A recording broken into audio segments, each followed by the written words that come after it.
It's 10 o'clock. This is Sky News at 10, our top story. The international incident that sparked a political row here as two Labour MPs are denied the right to enter Israel and then deported. The Prime Minister prepares to set out new plans to boost the UK economy as it absorbs the shock of tariffs and national insurance rises. Named the suspended paediatric surgeon at a hospital in Cambridgeshire whose conduct triggered a review into the treatment of 800 patients. The French far-right leader, Marine Le Pen, tells supporters she's the victim of a witch hunt days after a conviction barred her from running for the presidency. Plus, the son of an elderly British couple detained by the Taliban in Afghanistan tells Sky News they weren't naive as calls grow for their immediate release. And we'll take a first look at tomorrow's front pages and our press preview from 10:30.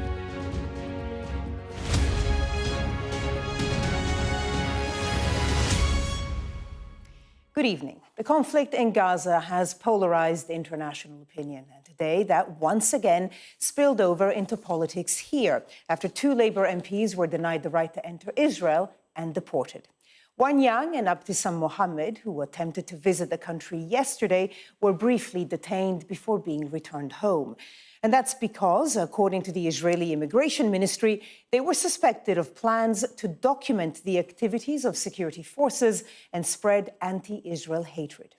Speaking to Sky News, the Conservative leader defended the actions of the Israeli authorities, and that in turn was called disgraceful by the Foreign Secretary David Lammy. Sky's Becky Johnson reports. Detained, denied entry to Israel and then deported. Labour MPs Yun Yang and Abdissam Mohammed say they're astounded by what they describe as an unprecedented step. Israeli officials said these individuals had accused Israel of false claims. The visit was intended to provoke anti-Israel activities. Its purpose was to harm Israel and Israeli citizens and spread falsehoods about them. It's as the Israeli leadership is once again facing increasing international condemnation over its actions in Gaza. The Labour chair of the Foreign Affairs Committee described the treatment of the British MPs as badly advised. Israel is supposed to be an ally, and you ought to be able to tell your friends the truth. And frankly, Israel should stop being so thin-skinned and actually listen to the criticism that there is being made of Israel around the world, because a lot of it is legitimate. Both the MPs involved have expressed anger over the ongoing humanitarian crisis in Gaza and been outspoken in their condemnation of Israel since their election to Parliament last year. Is the goal ethnic cleansing? We are witnessing this. Is the goal complete destruction of Gaza? We are now witnessing this. Yun Yang has spoken in favour of sanctions against these two Israeli politicians. In January, she pressed a minister on the issue. I would like to remind him of the comments previously made by the Prime Minister on looking into sanctions against Minister Ben Gvir and Minister Smotrich for their comments supporting the illegal resettlement of northern Gaza. The decision to deport the MPs has caused division here. The leader of the Conservative Party sparked a furious political row by defending Israel's actions. I think that every country should be able to control its borders. And that's what Israel is doing, as far as I understand. They gave reasons why they didn't believe that those people should come in based on their laws. The Foreign Secretary hit back, posting, Kemi Badenoch, it's disgraceful you are cheerleading another country for detaining and deporting two British MPs. Do you say the same about Tory MPs banned from China? This government will continue to stand up for the rights of our MPs to speak their mind, whatever their party. The two MPs were on a trip organised by the Council for Arab-British Understanding and the charity Medical Aid for Palestinians. The Foreign Office said it was a parliamentary delegation, but Israel's immigration authorities said it had not been acknowledged by an Israeli official. In a joint statement, the MPs said, we are two out of scores of MPs who've spoken out in Parliament in recent months on the Israel-Palestine conflict and the importance of complying with international humanitarian law. Parliamentarians should feel free to speak truthfully in the House of Commons without fear of being targeted. They're now back in Britain, but the row over their treatment by Israel goes on. Becky Johnson, Sky News. The world as we knew it is gone. The verdict today from the Prime Minister with an admission that globalization had failed and that his government needed to take action to support the UK economy. The Prime Minister is expected to set out more details about his economic plan in the coming week, even as one of the main measures of this initial plan, the rise in national insurance for employers, came into force today. Our political correspondent Nick Martin reports. Dan Harvey owns a small craft brewery in Chelmsford. He sources some of his hops from Belgium, but tariffs are the last thing on his mind. He's worried that the rise in national insurance contributions, which come into force today, and the increase in the national minimum wage will brew trouble for his business. A lot of breweries you see across the nation are closing down, a lot of small bars across the nation are closing down as well. And for us to swallow all of these costs at once, it's kind of impossible, really. We kind of got our hands tied in terms of what we do. The Prime Minister is facing pressure from both home and abroad now. The government's decision to increase national insurance contributions for employers is proving unpopular among British businesses. The United Kingdom 10%, and we'll go 10%, so we'll do the same thing. And combined with Donald Trump's tariffs, Sir Keir Starmer has hinted that the government will announce in the next few days ways that they'll try to ease the pain. We need to go further and faster in supporting British industry and the British economy, and he'll be saying more about that this week. But I think it's clear that over the last week and the last few months in government, whether it's the Prime Minister, the Chancellor, the Business Secretary, the whole of government, we've been engaging closely with businesses to make sure that we can understand what we can do to support them and support British industry and British jobs. America doesn't produce its own salmon. But businesses will need convincing. H. Foreman and Sons have been curing and smoking fish in London's East End since 1905. They export to the US, and here their costs will rise because of national insurance. There's a lot going on at the minute, isn't there? What with national insurance contributions increasing, national minimum wage, and now tariffs on top of that. I just wonder how you feel about the government saying that next week they'll start mentioning how they might help businesses ease the pain, when a lot of these decisions were government decisions in the first place. To be honest, I don't trust what they're saying. I just don't think they have any real understanding of the impact of their decisions on businesses, and particularly small businesses like my own. That, you know, there's very little commercial experience in the government benches. The Prime Minister has been on the phone all weekend to global leaders, figuring out a response to tariffs. EU trade ministers will meet tomorrow. It's really devastating. I think it's the biggest assault we have seen since the end of the Second World War on global trade. We are prepared to retaliate. And, you know, the European Union is a market of 450 million people. It's the biggest place of investment of the United States. The trade relation is the biggest in the world, so we have a lot to bring to the table. And as I said, we want to avoid, as the UK and any other country around the world, we want to avoid this trade war. Businesses are facing uncertain, unpredictable times. And for the Prime Minister, the stakes are high. And Nick joins us now live from Westminster. And Nick, we are expecting to hear more details about the economic plan from the Prime Minister as soon as tomorrow, aren't we? Yes, an awful lot going on. And, you know, going back to when the government announced that national insurance contributions increase for employers, and the House behind me during the budget, you know, they did that because they wanted to claw back money for their so-called black hole in the finances, and they think that it's going to claw back an estimated £25 billion a year. But when they made that decision, they could not have foreseen, nor could any government have foreseen around the world, the sheer seismic impact that Donald Trump would have on the globe in just a short period of time in office. And we've seen how influential he has been, from the summit that we had here just 5 weeks ago after Donald Trump failed to give assurances to secure Ukraine, to tariffs. The Prime Minister has been on the phone all weekend to the French President Emmanuel Macron yesterday, to the European Commission President Ursula von der Leyen, the German Chancellor, and the new Canadian Prime Minister today. He has been, Donald Trump, pulling the strings ever since he was sworn in. And the Prime Minister now suggesting that he will now try to ease some of that pain. And reports tonight suggesting one of those measures will be nodding towards the car industry. You remember the previous government, when Rishi Sunak was Prime Minister, he made quite a controversial decision to extend the deadline by which the diesel and petrol cars had to be phased out from 2030 to 2035. That went down like a lead balloon with the car industry. Reports suggesting now that the Labour government are going to bring back that deadline of 2030, and that is an olive branch to the car industry. And good news for elite cars like Aston Martin and McLaren. These reports suggest that they will still be able to produce combustion engine cars past 2030. That is one example, I think, of how the government will try to weather this storm in saying to the car industry, we'll give you some wiggle room during this very difficult time, because they are clearly, the car makers, very worried about Donald Trump's tariffs and what that means for their international sales. Our political correspondent Nick Martin in Westminster. Nick, thank you.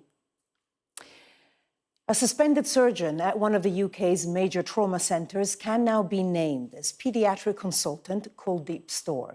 800 patients operated on by Ms. Store at Addenbrooke's hospital in Cambridge are having their cases urgently re-examined after an external review found 9 children whose care fell below expected standards. Sky's health correspondent Laura Badenoch reports.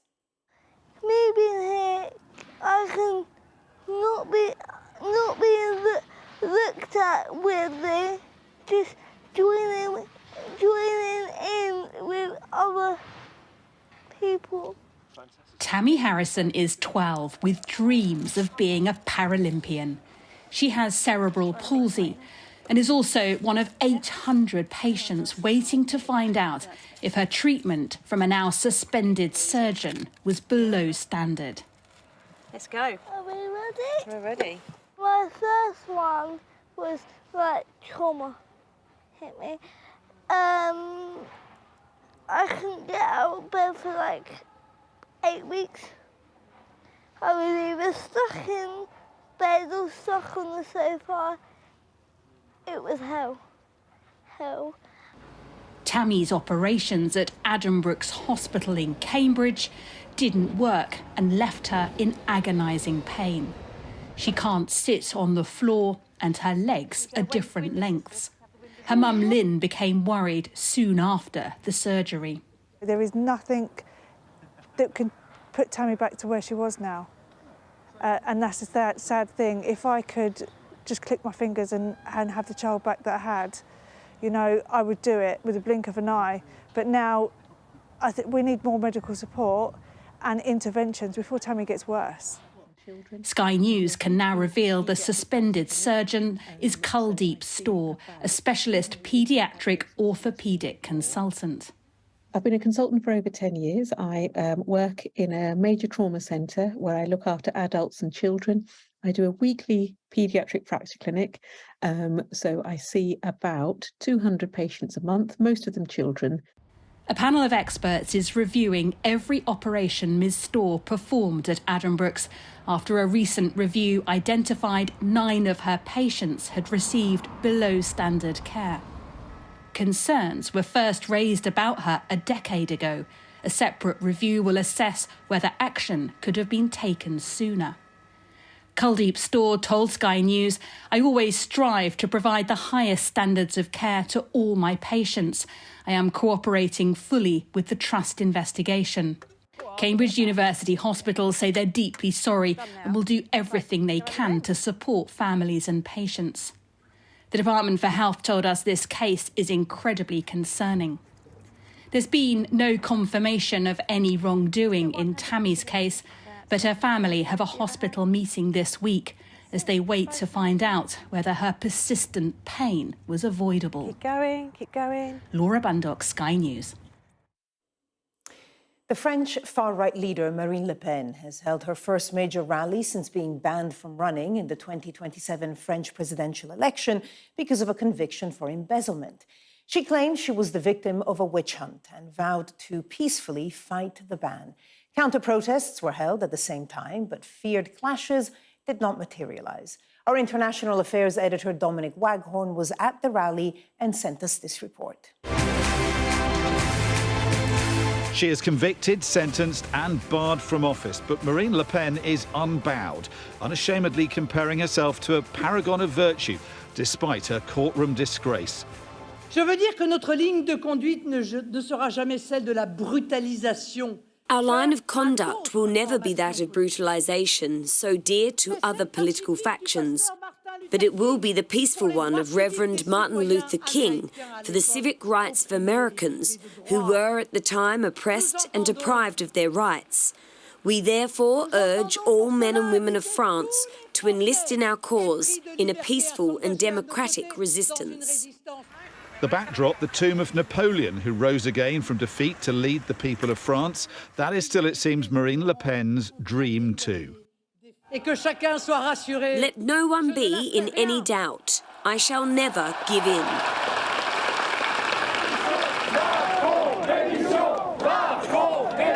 There's no doubt how fired up they are amongst Marine Le Pen's base, angry and outraged by her sentencing. The problem for whoever ends up running this party is that a third of French, just a third of French, think that that ruling was unfair. The rest of France seems to be falling behind the judicial decision to bar her from office. The turnout was a few thousand, not the 10,000 organisers had predicted.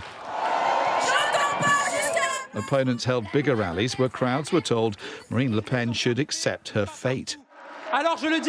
So I say this, if you steal, you pay, especially if you're a political leader. But for Le Pen supporters, her punishment is undeserved, and she should fight on. I think it was very important for us to be there today to support Marine Le Pen, because we are a lot of French people that think it's kind of injustice. Justice decision that is not fair, and it's not normal that what's happening in France right now. It's not normal. We think that there is no democracy in France. Marine Le Pen's most likely successor, the smooth, telegenic young Jordan Bardella, will exploit that perceived sense of injustice now. This unfair and scandalous legal decision against Marine is aimed at eliminating her from running for the presidential election, and is first and foremost a direct attack against democracy and has wounded thousands of patriotic French men and women. Rightly or wrongly, a large swathe of the French have been deprived of one of the country's most popular leaders, as someone they can vote for next time. That will do nothing to address their grievances, and her defiance may only deepen the country's political crisis. Dominic Waghorn, Sky News, Paris. The son of an elderly British couple imprisoned by the Taliban in Afghanistan for 9 weeks has told Sky News about the conditions in which they're being held. This comes as the Foreign Office here said they were offering support to the family as they press for their immediate release. Well, Sky's Alice Porter joins me now in the studio. Alice, this couple had been living in Afghanistan for a really long time. So do we have any indication as to why they've been detained now? Yeah, this is Peter and Barbie Reynolds. They're in their 70s and they've been working in Afghanistan for 18 years. They chose to stay there when the Taliban retook the country in 2021. And they've been working as an organisation providing training in schools and different businesses. But what happened was 9 weeks ago, they were just taking an internal flight from Kabul, and it was only when they landed they were then taken by the Taliban and imprisoned. And it's not been made clear, they've not been charged with any crime in particular. It's not clear why they've been detained. But certainly their son, Jonathan, has been really trying to raise the profile of the conditions that they're being held in. We were hearing about his father who's been shackled to other prisoners. They're both in their 70s, a huge concern for both of them. And his mother, Barbie, there's also the worry that she's apparently only having one meal a day, which she's having to pay for. So there's huge concern for the welfare of both of them. And it's particularly difficult for the Foreign Office because we don't have a diplomatic presence in the country. We don't have an embassy there. And of course, the Foreign Office has asked people not to travel to Afghanistan. So it's very difficult for the Foreign Office. And, Afghanistan was never the safest of places, obviously got a lot worse when the Taliban took over back in 2021. A lot of people would be asking themselves, why did they stay? Well, I think it's worth saying that the couple have got citizenship for the country. They are clearly really dedicated to Afghanistan. And in an interview with Sky News earlier, their son, Jonathan, was saying that both his parents really have a great love and affection for Afghanistan. They are under a deep conviction from back in the sort of late 60s when they married in Afghanistan in 1970, that they were going to give their life for the future, a bright future for Afghanistan. So when the Taliban came in by force, the British government and the embassy there said, hey, you've got about a 20 or a 40-minute window, we can get you out. To which my parents responded, why would we leave these people in their darkest hour? Well, that was Jonathan Reynolds. Now, he is an American citizen and he's been putting pressure on the US. He actually stood outside the White House urging Donald Trump as well to try and do anything he can to try and make sure that the Taliban release his parents. So he's putting pressure on the US government as well as his British government here. Alice Porter, thank you. Now, a murder investigation is underway after a teenager was fatally stabbed in Shepherd's Bush in West London.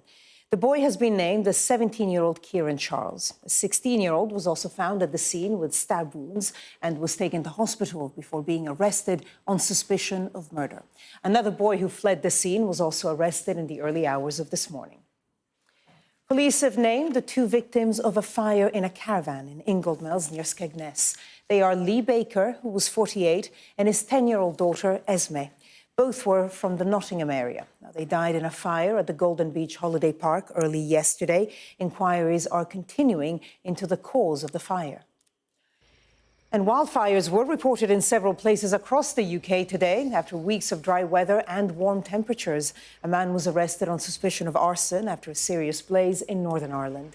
The fire in the Hilltown area was declared a major incident overnight as it swept through forest land. At one stage, more than 100 firefighters were battling the flames, but it was brought under control in the early hours. Pope Francis has made his first official public appearance since leaving hospital 2 weeks ago. The 88-year-old was taken into St. Peter's Square in a wheelchair and waved to the applauding crowd. He thanked well-wishers for their support and was receiving oxygen through a small tube under his nose. The pontiff battled life-threatening double pneumonia during 5 weeks of treatment in Rome. The Olivier Awards have been held this evening at the Royal Albert Hall. The event, which recognises achievement in theatre, was attended by some of the leading figures from Hollywood, including American actor Adrien Brody, who won his second Best Actor Oscar earlier this year. Now, his rival for that accolade, John Lithgow, won the Best Actor award this evening. Imelda Staunton won Best Actress in a Musical. That's her 5th. And the future of the arts, both here and the US, was of concern to both. We spoke to them on the green carpet. Our culture is world famous, and you can't cut that short. You have to, of course, you have to reinvest. Like you have to reinvest in most things. But I think theatre, I think America's history is film. Our history is theatre. And whether it's big musicals, event musicals, or great plays at the National Theatre or in the West End, we have to keep them going. And I'm glad to say that it's in a very good state at the moment. And I think art will always win. But we have to have the backing of the country that, so it says, supports us. So keep supporting us. This is such an enormous question to ask an American right now because the arts are in terrible trouble all of a sudden. It's always been a challenge funding the arts in America. It's always thought of as a commercial enterprise. But right now the funding is disappearing lightning fast. So it's a real crisis. And of course I'm worried about that, but I look on the bright side.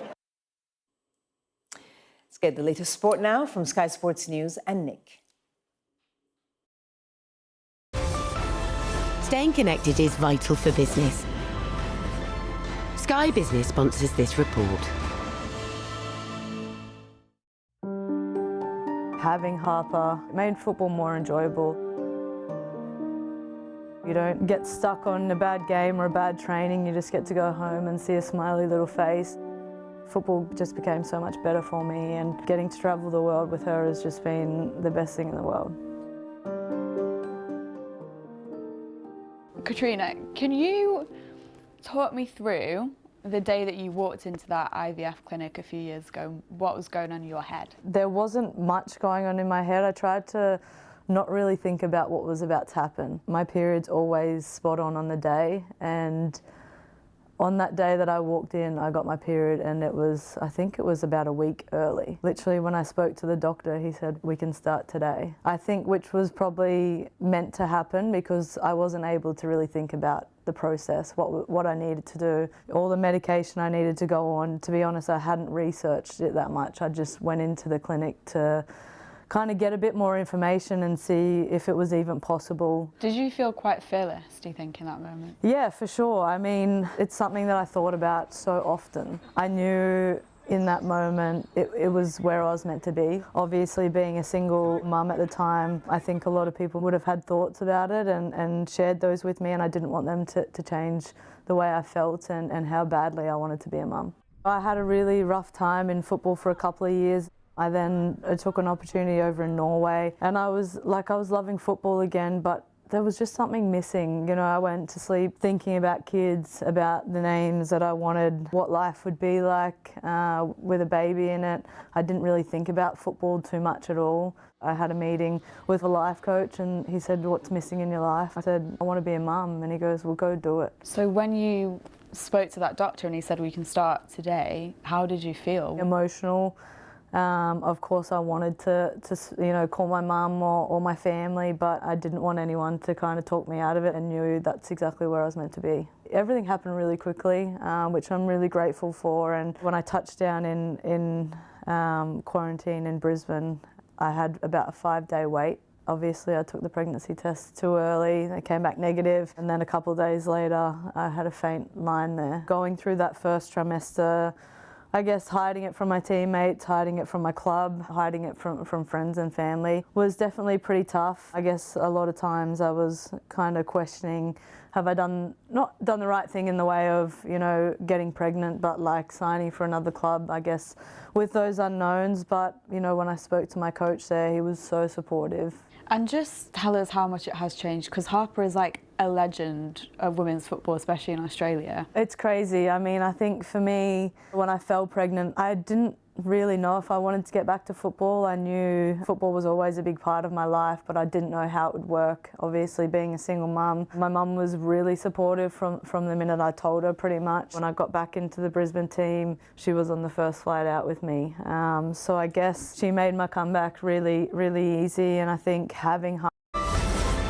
Sky Business sponsors this report. And that was Sky News at 10. Coming up, we'll take a first look at tomorrow's papers in the press preview. Tonight, we're joined by political commentator Tim Montgomery and political journalist Zoe Grunewald. Welcome both. Among the stories we'll be discussing, this on the front of the eye. Their headline, Build British. Starmer to ease petrol car ban in race to shield UK from trade war. We'll be right back.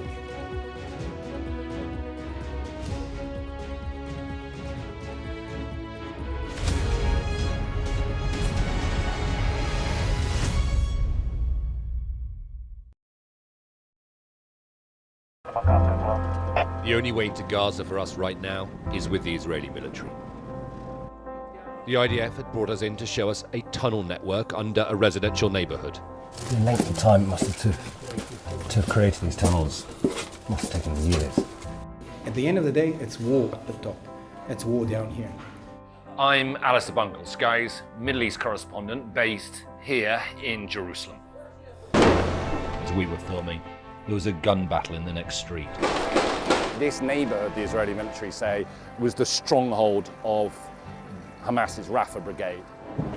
It was just after 6:30 a.m. when the first shots were fired. I remember everything. It was a day that I don't think I'll ever be able to forget. There's no moon, perfect conditions for smugglers and human traffickers trying to move fuel, weapons and people. The valleys in between, they're some of the main smuggling routes. After days of negotiation, a major smuggler here has agreed to meet us. The families that we've spoken to are people who have died trying to cross into Europe. They say you're a murderer. Are you a murderer? No. Sky News.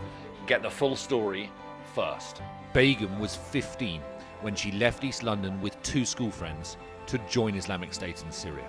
Do you feel that you have committed a crime to the extent that you should serve time in a British prison? I mean, I feel like the only crime I committed was coming here. If you can't take the heat, get out of the kitchen. I can take the heat. The second thing that Harry Truman said, was in politics, if you want a friend, get a dog. My children will love a dog. In Tel Aviv, a constant streak of interceptions filled the night sky as waves of missiles came in. It appears to be a very, very large and sustained attack on Israel. We are under Israeli military restrictions in terms of some of the things that we can film, but it's important to be in there. What a slow drive for the president as he approaches his golf club. 4 more years!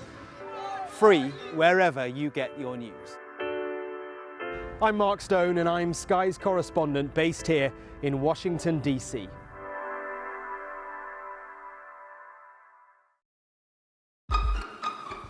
We've got your Sunday mornings covered. From the front page and the sounds of the streets to the voices of the people who make the major calls and big picture politics beyond Westminster. We'll put you at the heart of our story. I'm ready. Are you? Join me, Trevor Phillips, Sunday mornings on Sky News. We're rolling. Welcome to the world. Our new podcast. It's starting now. It's very exciting.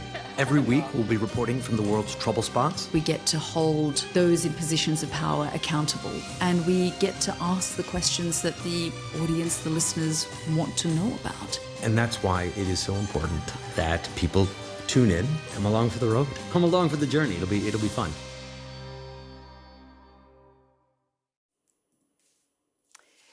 Welcome back. Just want to bring you some breaking news now. And the Prime Minister has announced a number of measures to support car makers with the 2030 planned phase-out of new petrol and diesel cars. So Keir Starmer says firms will be given greater freedom on how to meet that target, with £2.3 billion to boost manufacturing zero-emissions vehicles and to help people make the switch. Hybrid cars will also be allowed to be sold until 2035 to help ease the transition, and small volume manufacturers, including McLaren and Aston Martin, will be exempt from the targets. Now, we've already had some reaction from Mike Hawes, the Chief Executive of the Society of Motor Manufacturers and Traders, who's given the following statement. It is, we await full details of the regulatory amendments, but given the potentially severe headwinds facing manufacturers following the introduction of US tariffs, greater action will almost certainly be needed to safeguard our industry's competitiveness. UK and US negotiations must continue at pace, while the long-awaited industrial and trade strategies should prioritise automotive and be delivered at speed. In this vastly changed world, a package of measures is needed to support manufacturing, especially the supply chain, so our industry can deliver the economic growth, jobs and investment the country needs.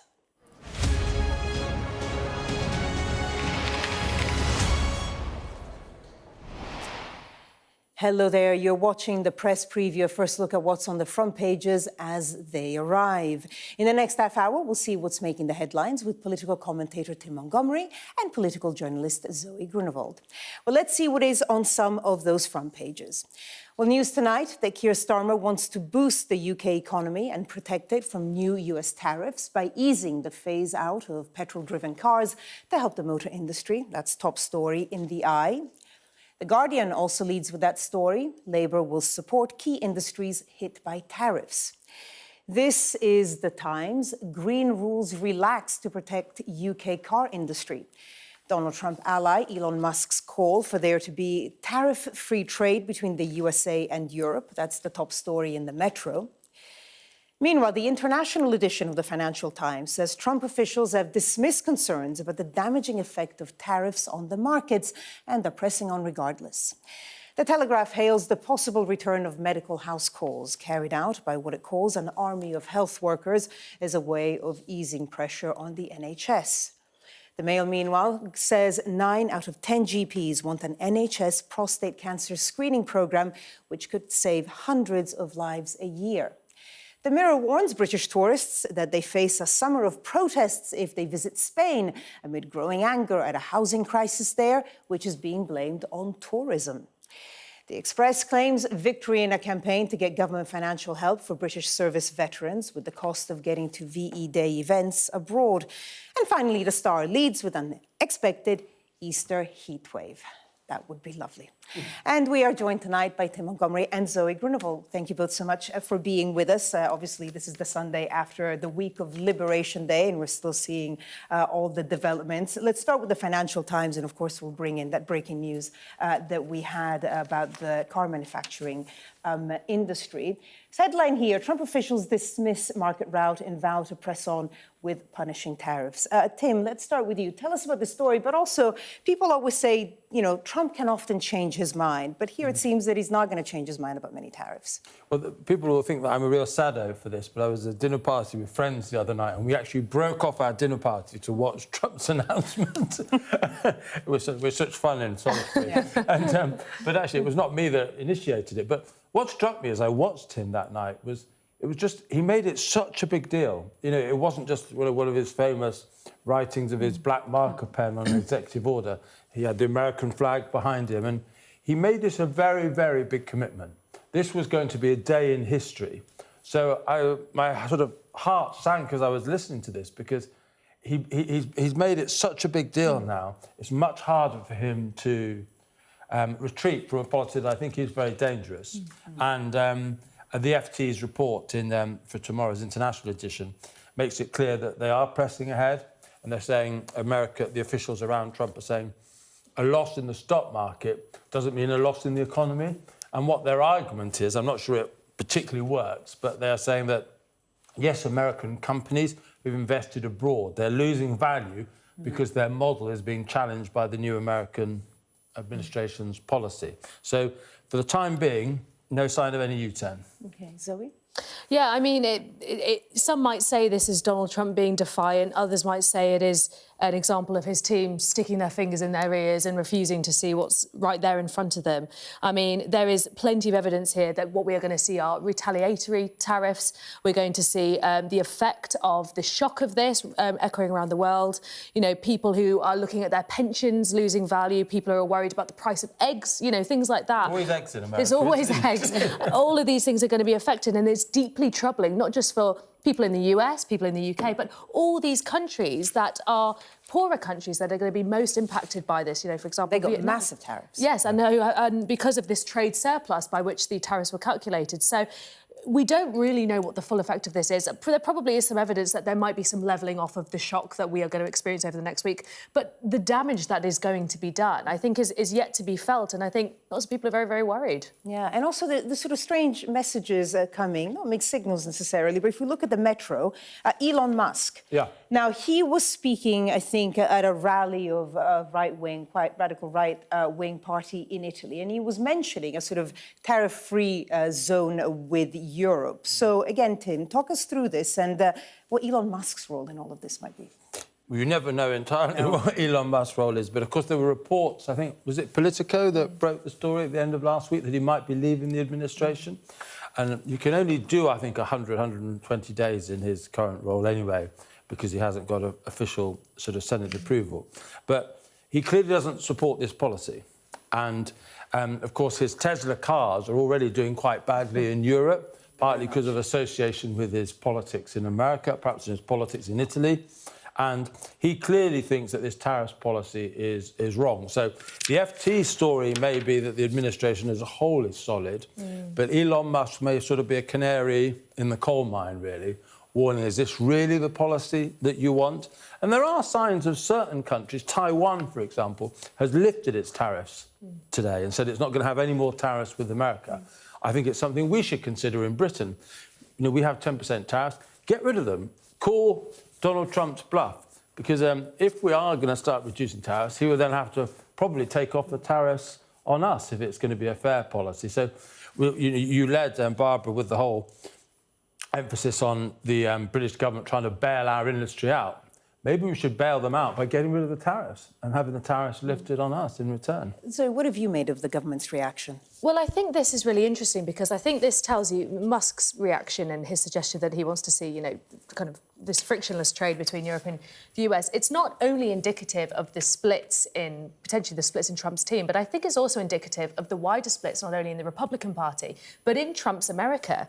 You know, what we have here is the kind of protectionist, kind of Rust Belt part of the US that wants to see America manufacturing restored and, you know, might back a kind of Trumpian isolationist approach. And then there are not only a portion of the Republican Party, but Americans who understand that we are a globalised economy and the US was leading in that. And to suddenly move away from that, I think would be very, very disastrous for the world order and for America. So, but we're seeing this play out. And I think what was really going to happen is when these tariffs were introduced, and there were lots of questions of whether Trump would actually ever go through with it. But now they are playing out. I think we might see those splits unravel very, very quickly, because actually this is a fundamental question of America and what America is as well. But I suppose that leaves us sort of looking to the US and just waiting to see what happens there, whereas, you know, all countries need to react in one way or another, which takes us to the Eye. Zoe, that's the story, front page of the Eye, if we can just bring it up.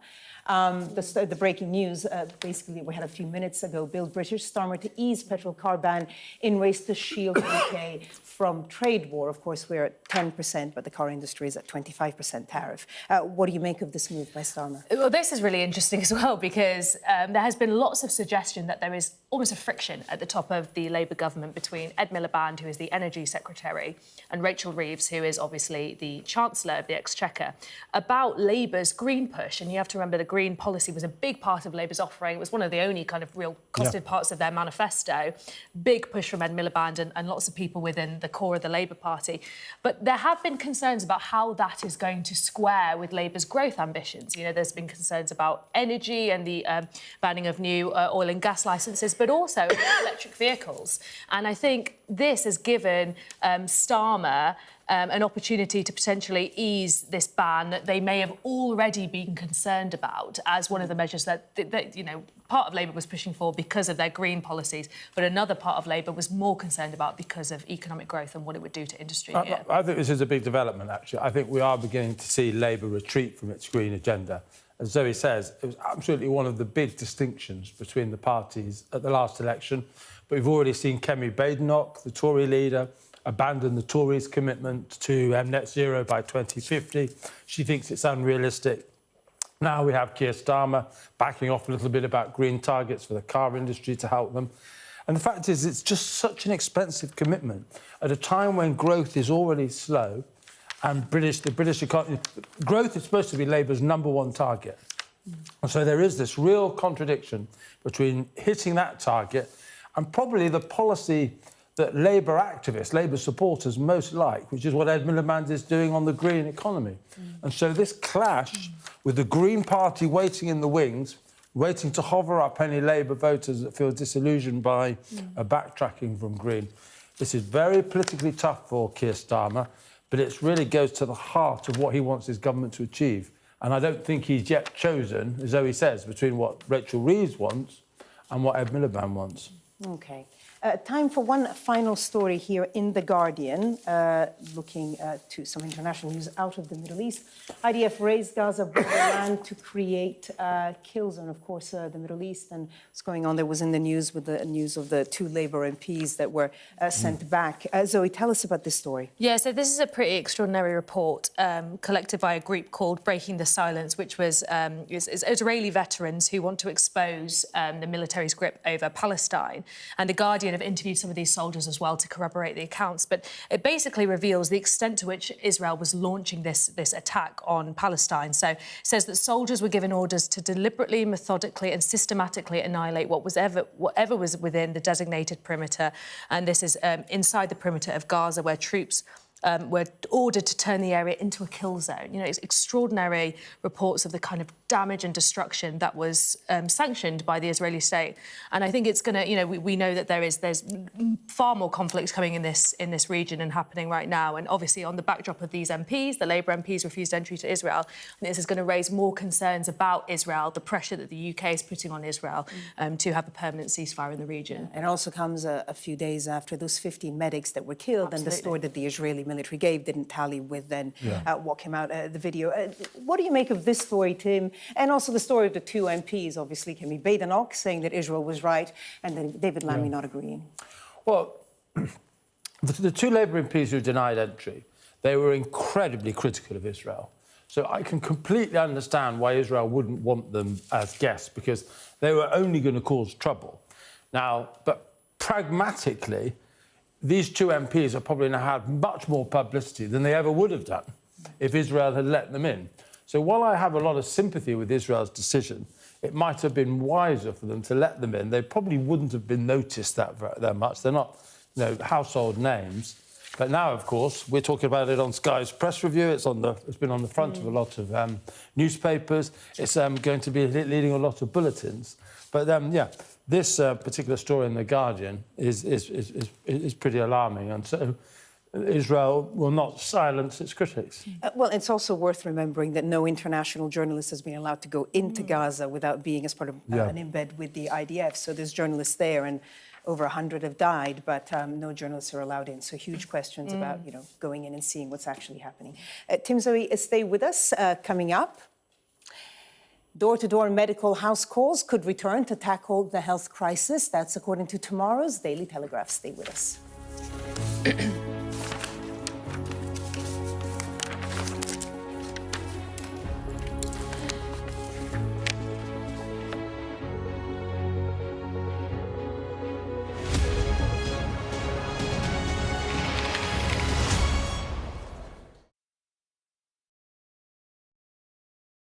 We're going to do this 100 times every day for the next 3 months. Why have we agreed to this?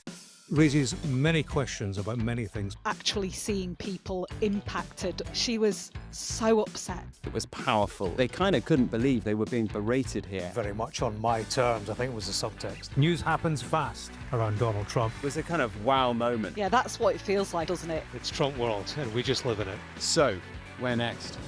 Follow Trump 100 wherever you get your podcasts. What's it like doing this kind of stuff when he's not here? Yeah, I miss him. He just inspired me to be a better person. He's shown us what living looks like in the toughest and most difficult of circumstances. I'm Greg Milam, and I'm Sky's Chief North of England correspondent. Mandatory evacuation, you must leave! For many people, Harvey is far from over. People here believe the water will be this deep for weeks. I've reported from around the world and around the UK.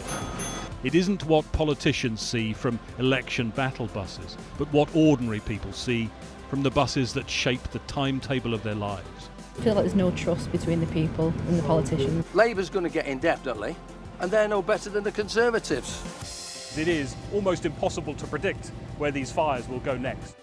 Ida has certainly left its mark on New Orleans. It just feels heartbreaking. Cartels in Mexico are flooding America with the drug. We are standing on the supply line right into the heart of America's opioid crisis. This gives you an idea of the strength of those winds, strong enough to bend and twist metal. Sky News, the full story first. Christchurch has been changed forever by what happened here. There was a river of blood coming out of the mosque. That's a scene that you don't forget. Are you trying to run me over, Sir Philip? No, go away. Look like it, sir. Will you respond to those who made accusations, Sir Philip? Can you go away? A very good morning to you all. Morning. Do you regret the tweet, Gary? There's no sign, publicly at least, of either side being willing to give ground. Brianna's dad told Sky News what he thinks of them. If I'm honest, I hate them. They're just evil. They'll always be monsters. Free wherever you get your news. How do you reassure the public that all of these mistakes wouldn't be made again? God forbid we should have to do this again. Sky News get the full story first. Is this now all your territory? Yeah. The battlefield is outside the barricades. We are in the middle of a forest, in a jungle really, and they're attempting to keep these men alive. I'm Stuart Ramsey, and I'm Sky's chief correspondent. It's really dangerous. Many people have died riding it.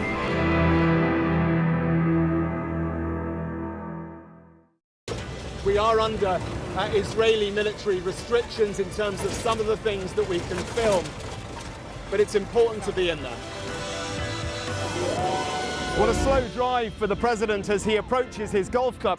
4 more years! Free wherever you get your news. I'm Mark Stone and I'm Sky's correspondent based here in Washington, D.C.